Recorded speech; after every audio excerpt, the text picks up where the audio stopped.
So today we're going to be doing some plant chores. So I have several things to catch up on as well as several updates. So very recently I was finally able to celebrate Thanksgiving and my birthday with my family. So we had a little party this past weekend and that was really fun. I was also able to pick 2 mandarins from my Owari Satsuma mandarin fruit tree, and we got to eat that. So we had just 2, and last but not least, but I have to repot some stuff, and I have a major pest problem that I am dreading, but we gotta get started somewhere. Oh, and then there's also one other thing. I got another mango tree. So I actually went to my local nursery to pick out an avocado tree that I had in mind. I was wanting to actually buy the day avocado since that one can produce, according to the internet from Google, right? It can produce fruit when it's 3 foot tall, and it's a great and excellent container plant since it can stay really small and compact. They only had 1 in stock and it looked really sad, and I was not prepared to spend $70 for something that was not in tip-top shape. And it's not like there was any discounts on the product or anything. So I decided to just look around and I found a coconut cream mango. And so this was one of the very many mangoes that I was actually contemplating about since Zill mangoes are coming to market. We have these new varieties of mangoes, and it was really hard for me to narrow down which ones that I wanted. But after a lot of, I guess, research online and seeing what other people thought, I settled on a few varieties. And I was still mixed on the coconut cream. But when I saw it and there was only 1 in stock, I'm like, okay, maybe that one. So maybe that one was meant to be. But yeah, we have a new coconut cream mango, so I'll also show you that. And then we'll be doing a pruning cut off the top to encourage a lower branching. So lots of things to do. And so we also have our Christmas decor up. How fabulous. And there's Freya playing with the ornaments as she does. So every now and then I just pick stuff up after her. And yeah, I really love it. Then we have a little garland, and we have some paintings that my husband and I did one Christmas. I think it was for my birthday actually. We did painting with a twist. And there's Feist as usual, who decides that she wants attention every time I'm filming. Feist. Alright. So let me know how your November went, what you did, how you celebrated, how you spent this last month, maybe some things that you enjoyed. So yeah, we got our decorations up, and I was really excited about that because I love Christmas, to be honest. I love how festive and colorful it is, seeing all the lights. I feel like it really just creates and spreads joy. And for Halloween, there were only like a little bit of our neighbors who put up Halloween decor, including us. But I'm definitely seeing, like, this year in our new house, in our new neighborhood that we're living in, that people are a lot more down for Christmas. And, you know, I'm already seeing a lot more decorations up. So I'm excited to see how festive it gets. And hopefully, yeah, people bring the spirit, the joy, the happiness. I love it.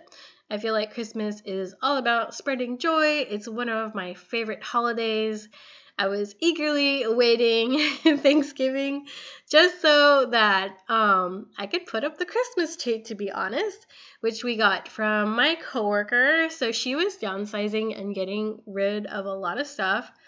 And, you know, I've been watching my spending because it's been slow at work. So anything unnecessary, I'm like, we don't need it, you know. But she gifted us this tree, and I was so happy. She was happy to get rid of it. I was happy to receive it. So it was just like a win-win. And I told her I had been telling everybody that she saved Christmas for my family, me, my husband, and our 5 cats. And so yeah, that kind of made her smile. And usually when I receive things from people, I like to let them know how much I appreciate it and how I'm using it. And I'll even send them like, if it's like an object or, something like a Christmas tree, like I sent her a picture so she can see, that we're appreciating it and that it's getting a second life.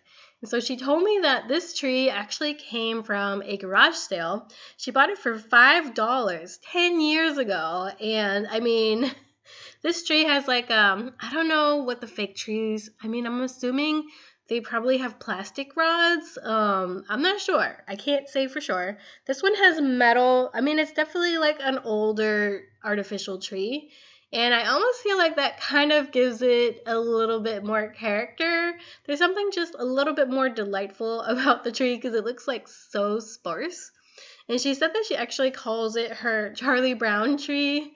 And so, I don't know, I think it's just so endearing. It just looks so cute. And, and now we don't have to get a tree or buy a tree. Man, I was looking at the prices of some real life Christmas trees, and there's this cute one about the size of our artificial tree, and it was going for like $100, man. That's just, $100 can be like groceries or what have you. And anyway, I digress.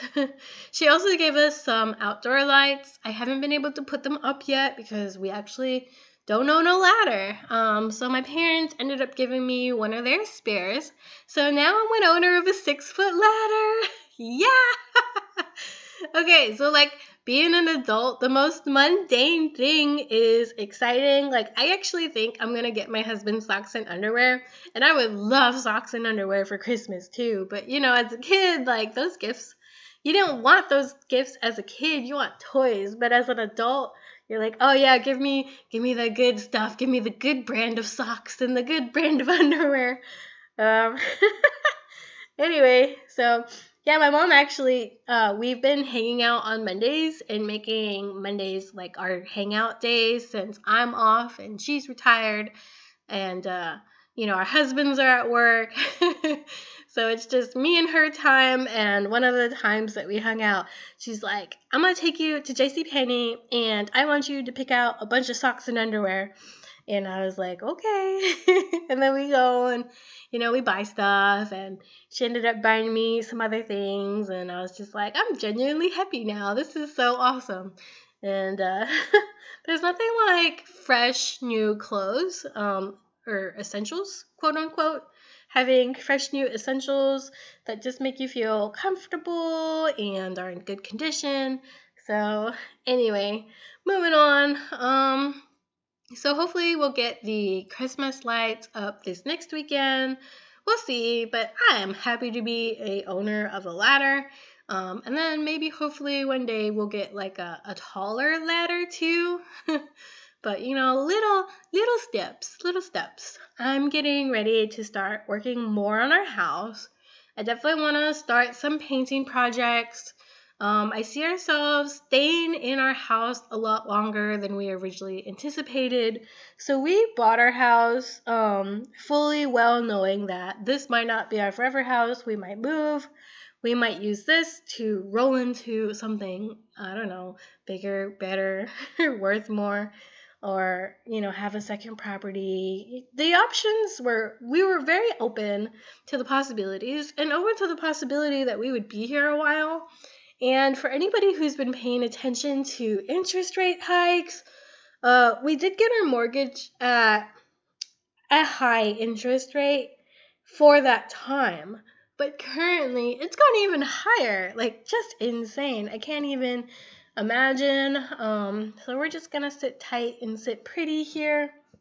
And so I'm like, well, I want to turn this house more into our home since we're going to be here a little longer than I anticipated. And the future's always changing, so we'll see how that goes. But yeah, we had our family over and it's decently sized and we're able to accommodate people. We had my brother stay in our guest room, and I have my work room, and we have our computer room and obviously our bedroom. And then even the garage has been converted and encased We would really love to turn that into like a second living area to just hang out and play games. So we have plans and things that we want to do, but I'm ready to start making like little steps because we haven't painted, we haven't really done anything since we've moved here, but it's time to start, making those steps. So here are all my mangoes. I now own 7 varieties, and I'm not going to go in order that they're shown. I'm going to go in order that they produce and doing this voiceover. So first off is the Alfonso, and I'm just going to go with what the internet said that they're going to produce. And so this one's supposed to produce in April to June. The Carabao is May to July. And the Glen is May to June. And so these 3 varieties are early mango producers. And then I have mid-season. I have the Coconut Cream, June to July, Nam Doc Mai, and the Sweet Tart. And those are all June to July. And then my late season mangoes are the Lemon Zest and the Valencia Pride. And these produce July to August.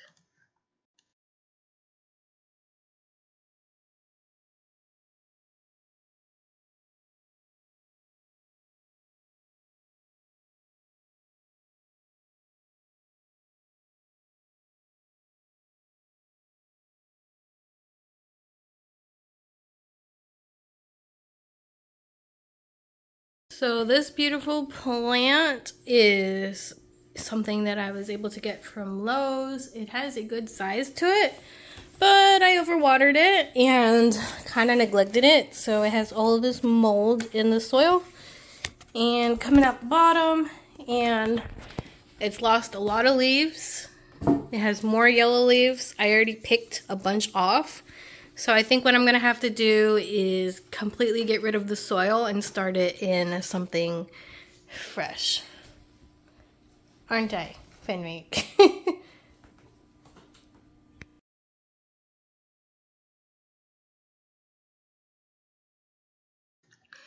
So here I'm just using the hose to spray away any and all soil I can get. Anything that's going to harbor any of the bacteria and mold growing from overwatering this plant. And there's only so much I can do because the plant is encased in a small pot that was in the larger pot. So I'm just trying to get off all the soil that I can, working around and into the small pot.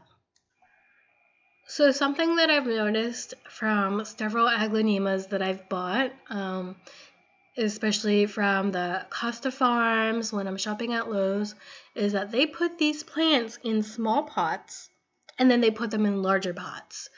And then they bury it in soil so that if you don't bother to repot or do anything to this plant, you would be none the wiser. And this is a problem. I've had to cut several plants out of the mini pots inside of a larger pot. And this has happened in a lot of the 6-inch plant pots that I've bought. I wasn't expecting it to be even with these larger plants.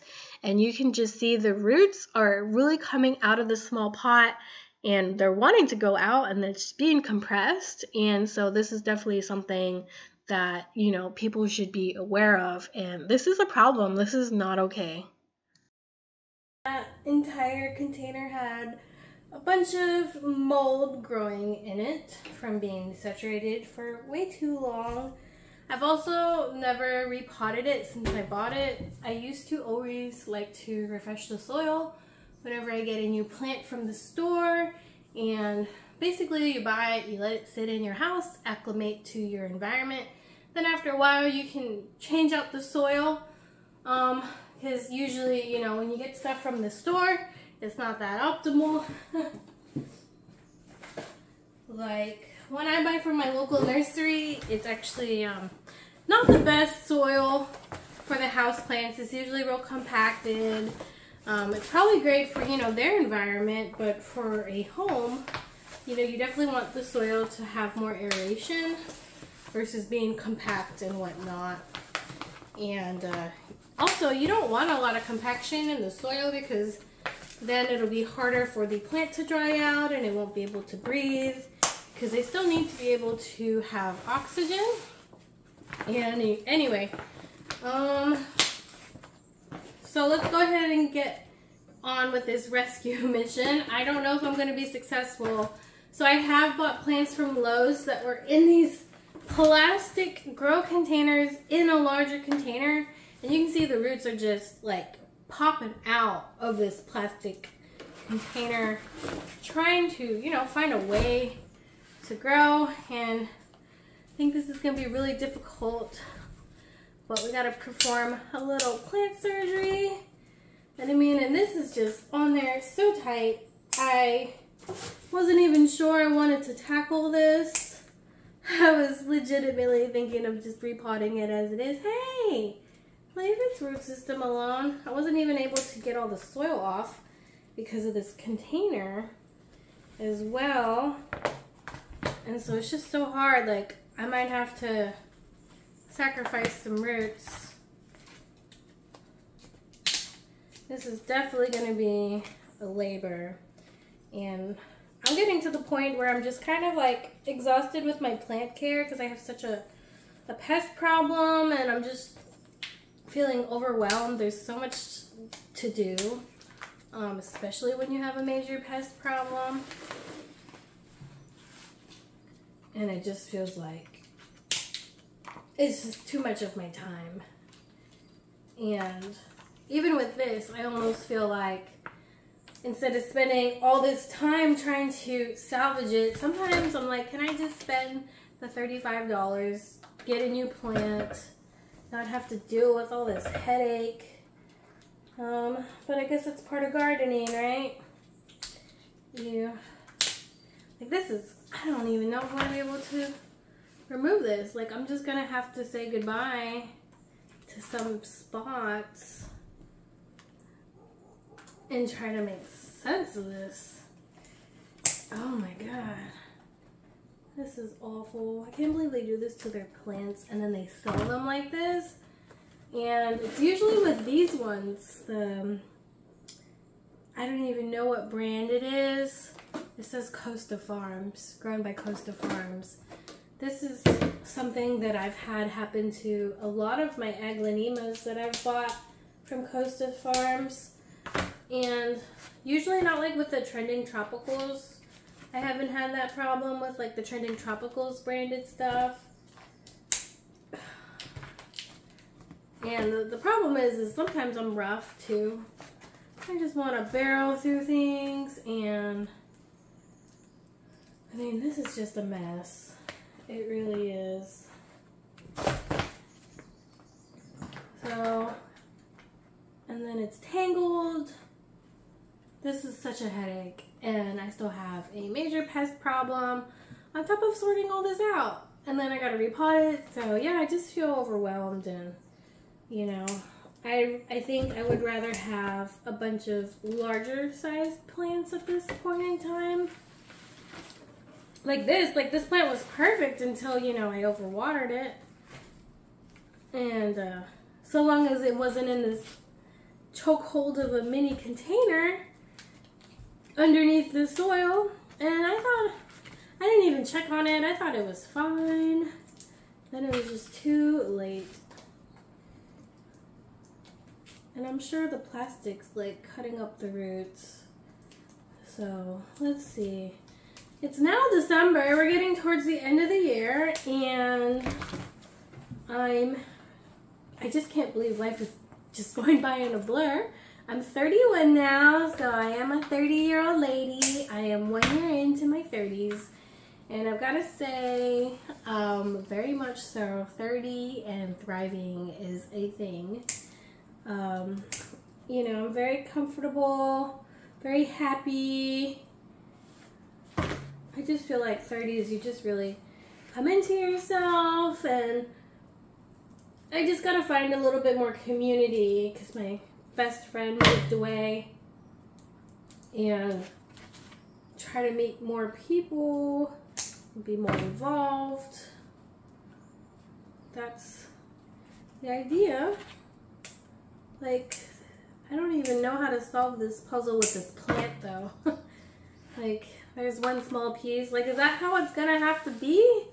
Because it's so, like, you can see the roots are winding around right here, maybe. They're just winding around and winding around. Just awful. This poor plant. This is how those big producers treat you. Hey, what's going on over there? You guys gotta get along. Definitely just choosing to sacrifice some spots, but I mean, like, look at the root system on this. It should do okay, one would hope.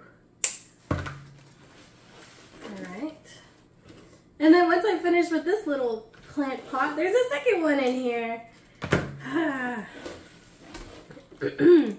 had to take another week off from the gym. Basically, my husband and I got the unspeakable virus.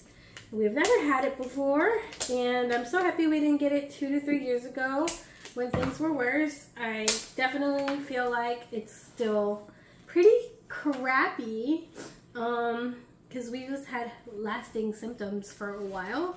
And apparently, like, that's a thing. You can have lasting symptoms, like right now, like I still have congestion and fatigue, but I'm hoping that the dizzy spells and lightheadedness are going away. I really want to get back to the gym. I was doing so good. And I feel like I've lost all of that, but that's what happens when you get sick. Fuck. Excuse my language. And so I tried to do cardio, as I talked about in my previous video. I did like 20 minutes of cardio. But then I did have to stop because I was lightheaded, and so because I was just having so much of that, I decided to just give myself another week off to just rest and recover and kind of just be gentle with myself. I think that's important. Knowing when to be gentle with yourself, when to give yourself rest. Like, sleep is important, rest is important, rest is productive, and to get good quality rest, you know, would help me, in theory, hopefully get better faster. And this is a puzzle. Like, I can hardly see what I'm trying to do. And so yeah, lots of congestion, and I think part of it was like I had really, really bad allergies, and so they kind of just exasperated each other, my allergies and being sick, and it just made for like the perfect storm. So my husband did not have congestion like I had. I almost want to like rip these apart. I think it'll give me greater visibility. Let's do it. Try to untangle the roots a little bit.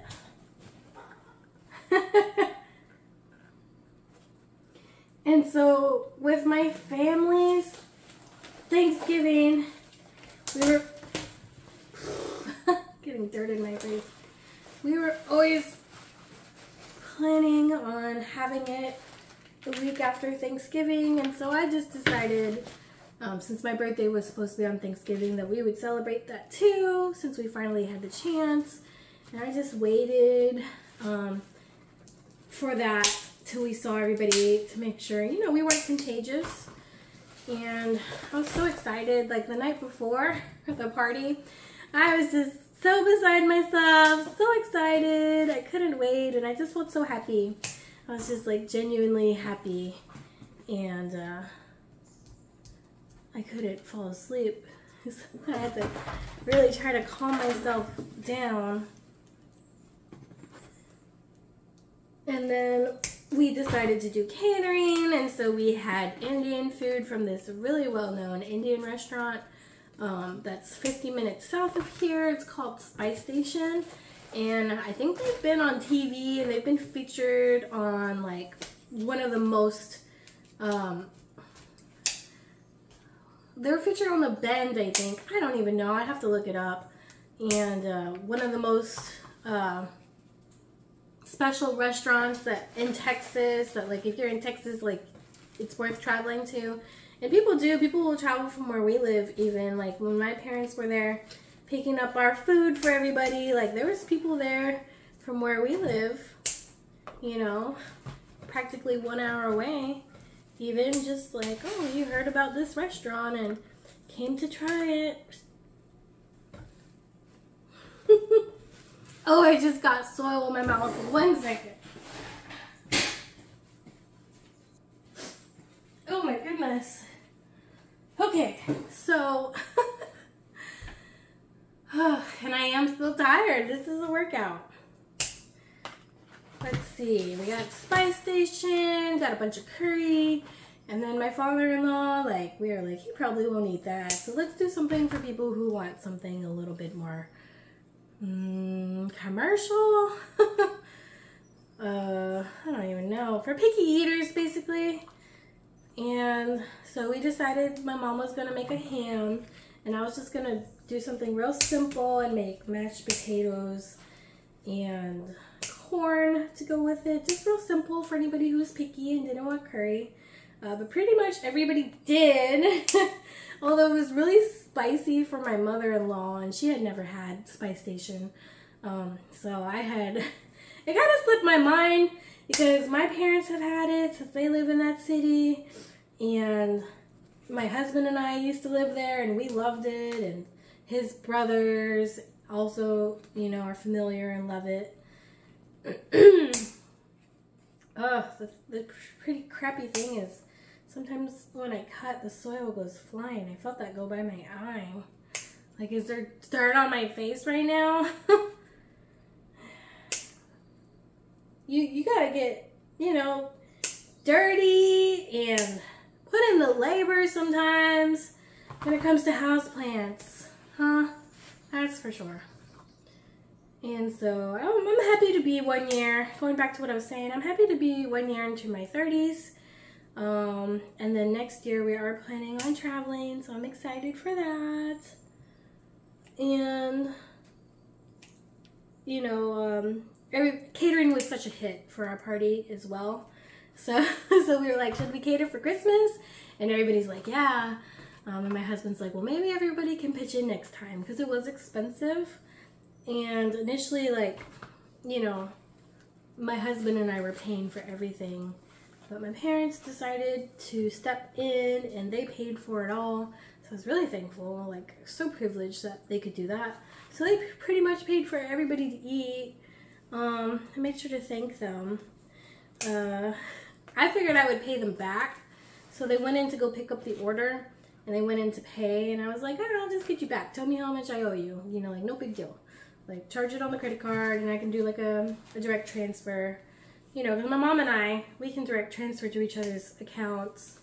And then they just decided, you know what? It's on us. And I was like, what?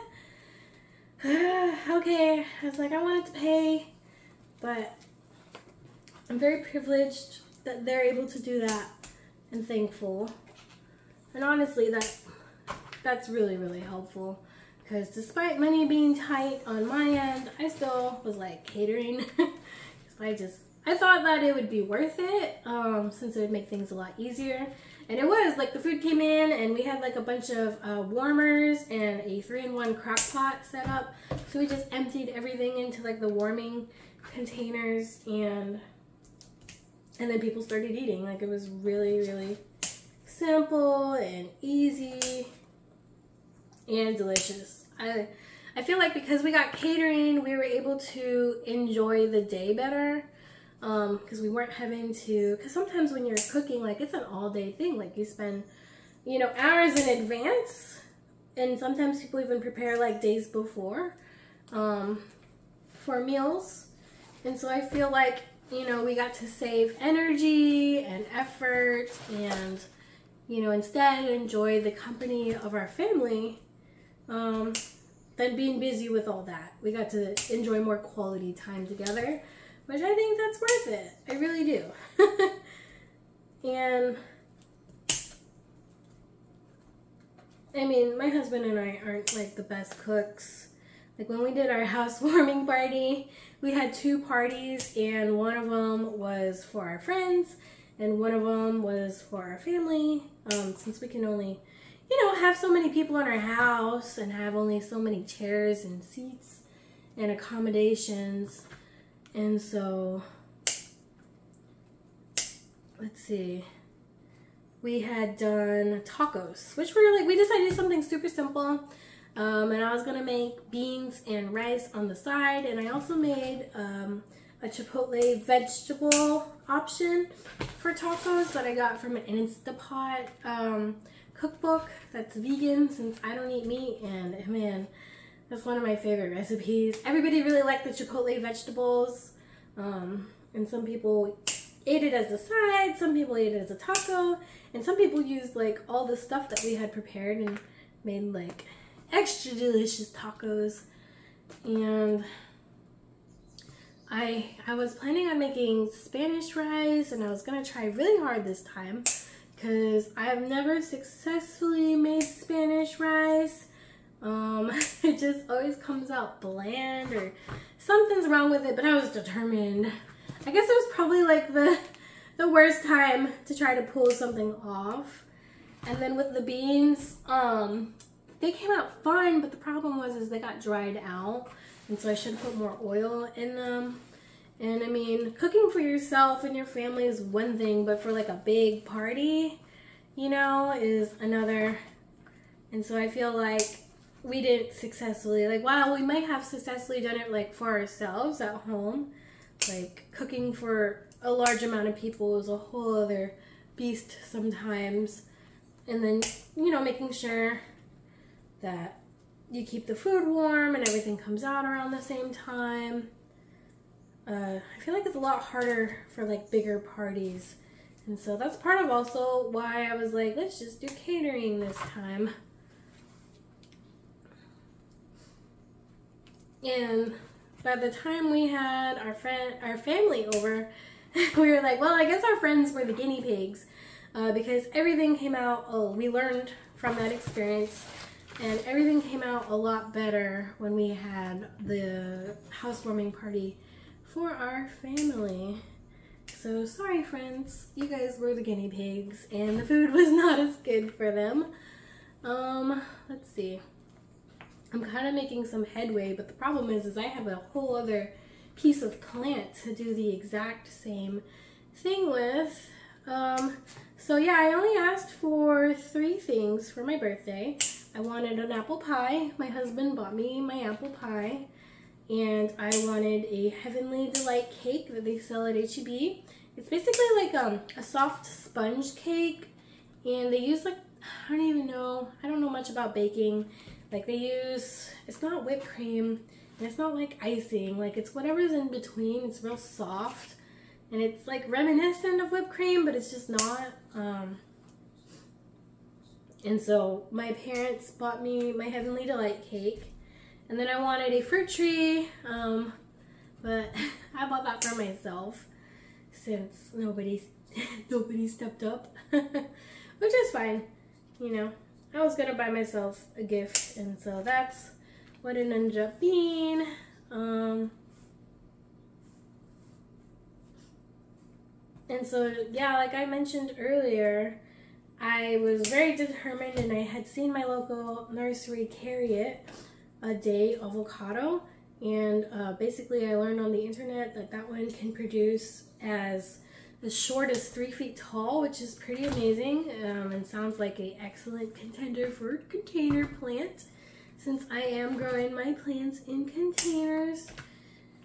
And they had several in stock when I had gone to scope it out, and I'm like, okay, I just gotta bide my time. And you know, I'm only making so much money right now because things are slow for the holidays, so I've been real careful about my spending, and I was like, I'm gonna wait a little longer for my budget and whatnot. And when I went back, there was only 1 in stock, and it looks so sad on top of that. Let's see. Ooh, this one's really choking out this plant, this one piece. And I'm sure there's like a better tool I could be using than these bulky scissors, but this is this is what I got. Sorry, plant. This is what I got. And so this plant's gonna, I'm really curious to see how this plant's gonna react to this mauling, I feel. And I'm a messy and rough person. I'm not trying to be extremely precise here. I think that's good. So this is good. Yeah, I saved it. Well, that piece. Time for piece number 2. So yeah, I had gone in for the day avocado and they didn't have it. Or they had one. And in my mind, they didn't have crap. They didn't have crap. And it was like $70 too, and it was just so small and sad looking, and even like the leaves were like a little yellow. And the worker who brought me to go see it, he was like, yeah, this is what we got, you know, we can bring it to the front. And I was just like, I don't know. And he starts going on about like how embarrassing, and he's like, I can't believe it's not discounted. Maybe they'll give you a discount. I'm just like, well, it's full price right now. Nobody's marked it down, and I'm not about to buy it at full price. And I don't even know if I want that one because it just looks so sad. And so I was like, I'm just gonna take a look around and, you know, contemplate things like without you, like. Like, please leave me alone so I can make my decision and I can think. So I kind of like, you know, dismissed him in a polite way. And so he left and he's like, well, just let me know if you need any help. And I thanked him. I just started looking around, and, you know, I've been seeing that my nursery's been getting a lot of new mangoes. And, you know, very recently I learned of the Zill family and how they have kind of created so many new varieties of mangoes. Specifically, you know, the content that I see that he's like well known is Gary Zill. And so certain mangoes grow true to seed, just like avocados. Or certain mangoes do not grow true to seed, just like avocados. So if you plant like an avocado seed, it will not be the same unless it's a variety that specifically can. So you always got to make sure. And so he basically planted like thousands of mango seeds that do not grow true to seed. So every new mango that would grow would be completely unique, completely different. And he kind of noticed their different aromas and would kind of choose varieties that had certain smells, or that smelled interesting, that seemed interesting, and over the years just kind of like refined his collection and narrowed things down. And so I'm seeing this stuff finally come to my local nursery after just learning about all these new varieties that, you know, these Zill mangoes that have been coming out.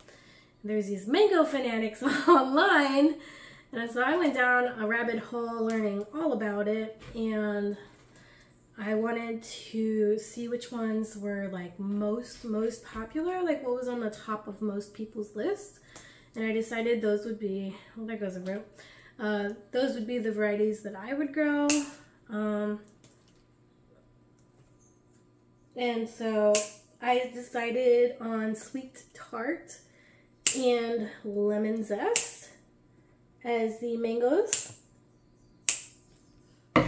And Coconut Cream was one that I was really interested in because it's one of the only patented mangoes from Zill. And so I thought that was really interesting and worth trying.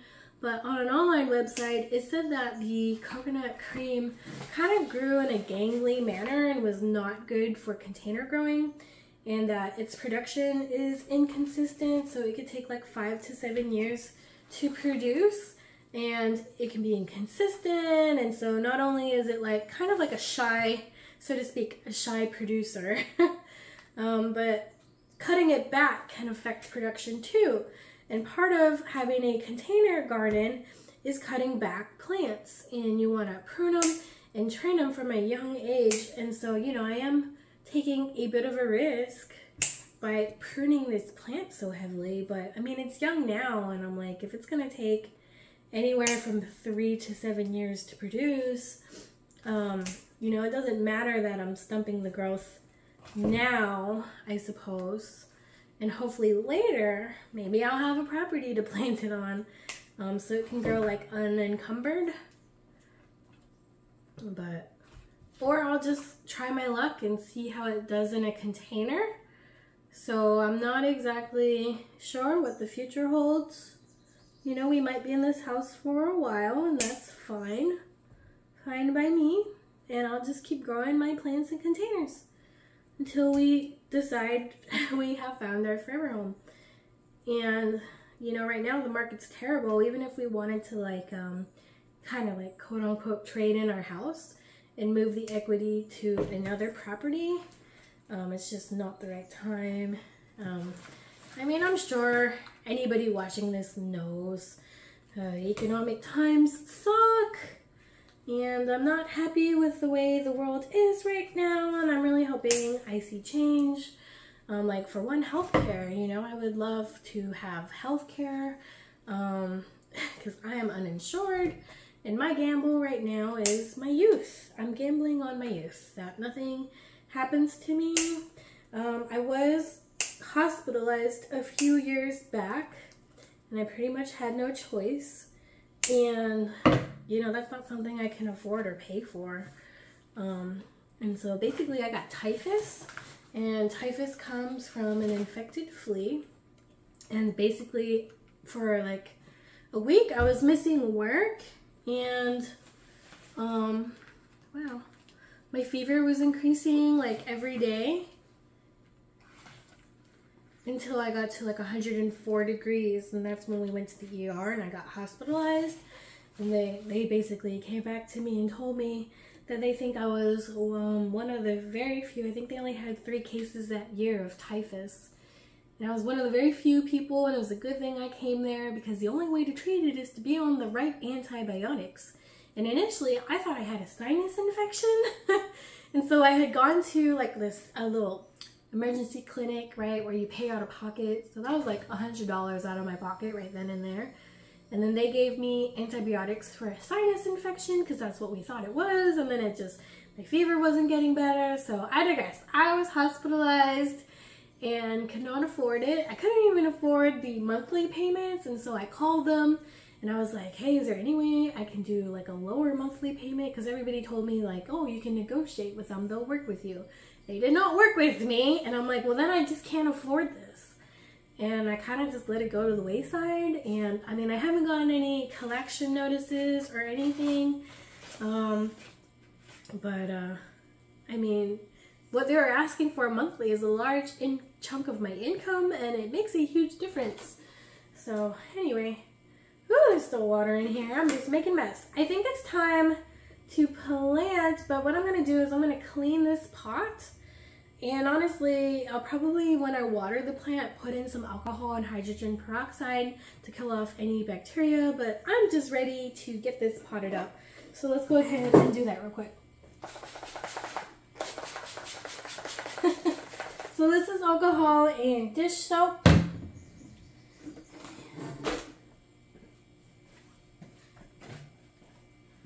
I think I'm only going to have time to repot one plant today.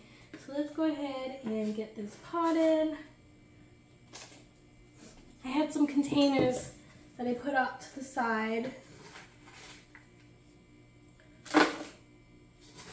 And I know I should have probably done a more thorough job, but I'm on a time crunch.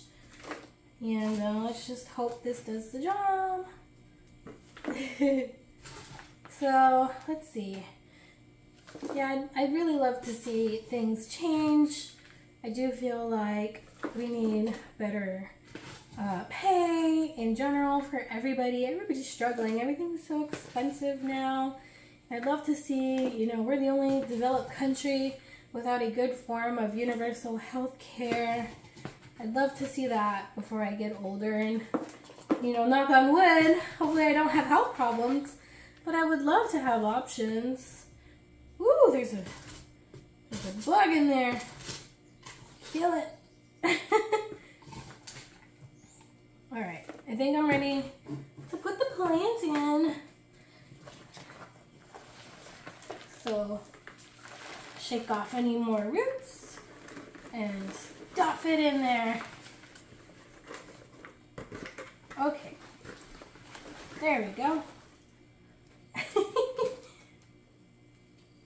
Let me move things over a little bit. You might not be able to see me now, but oh well. I gotta get this done. I'm so impressed by people who do repot videos now, because I realize how hard it is to do stuff and talk at the same time. So much respect. I mean, I did used to teach yoga, and I would have to, you know, do the pose, teach the class, have, you know, the class in mind. Like, I always planned my classes out, and I would, you know, design them and have like an overarching message and something that we were working towards, like preparatory poses to help open the body into what is called like a peak pose.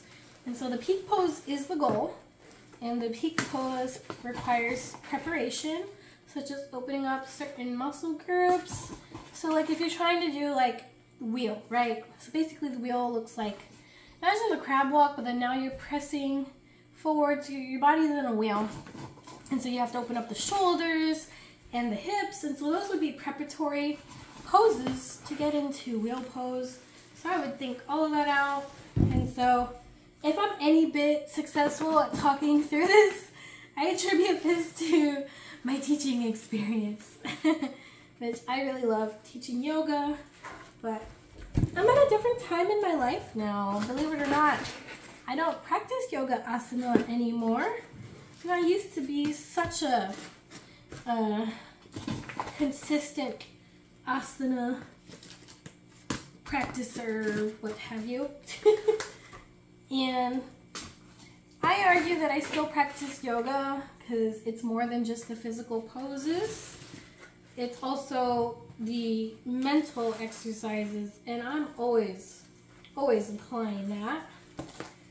And so yoga is like everything. It's a philosophy, and philosophies are what guide you in your life from your decision making and your actions. And so it's more than just exercising.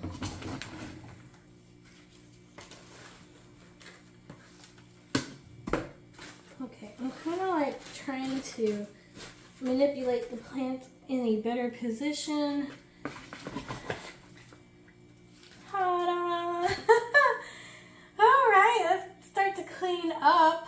And so I'm going to let the soil be dry for a little bit before I water it with alcohol and hydrogen peroxide and soap.